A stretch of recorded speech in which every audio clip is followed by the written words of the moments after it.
I will ask you to ask this question of yourself now. Are you somebody who tends to be very in touch with your bodily sensations? So for instance, from the skin inwards. Or are you somebody who tends to be less in touch with or aware of your interoceptive state? There is no right or wrong answer. You don't get an A or an F or a D or a C depending on your answer. It's just a good question for each and every one of us to answer. And I think most people will answer that it depends. It depends on whether or not you are in a social setting or whether or not you're alone. But we are going to return to that answer. So keep it in mind, because it will become very beneficial in building an optimal meditation practice for you.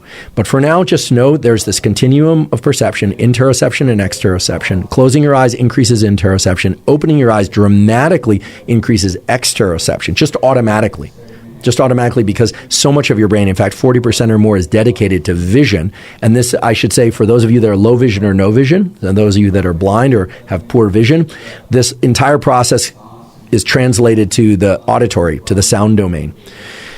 So it's true for people that can see, and it's true for people that can't see. Of course, people that can't see, closing the eyes doesn't have this huge shift towards interoception, but there have been a few studies, not as many as I would have liked to find, but a few studies of, for instance, people who are blind or have low vision, don't see very well, and when they close their ears and they can't hear the external world, or they put headphones on or noise-canceling headphones, then the world inside of them becomes very prominent relative to the world outside of them for obvious reasons. So I asked you to ask yourself whether or not you are somebody who tends to be more interoceptively aware or not, more exteroceptively aware or not. And some of you might not be able to answer that question, and if you can't, chances are that you are effectively sliding along that continuum depending on the activities that you're doing.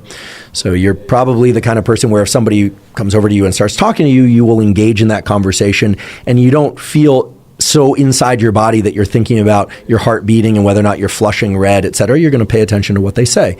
Many people, however, when somebody talks to them, if they have social anxiety or even a slight bit of social anxiety, will be thinking about whether or not their cheeks are flushing or whether or not they look right or sound right or whether or not they have something in their teeth. These are normal responses, but they really speak to this issue of whether or not you tend to shift more towards interoceptive awareness or exteroceptive awareness. And of course, it's context dependent. It will depend on whether or not you're, out on a date with somebody that, you would loathe to find out later that you had food in your teeth, or whether or not you're with somebody you're more familiar with where that would not really matter much, or the other person would tell you this kind of thing.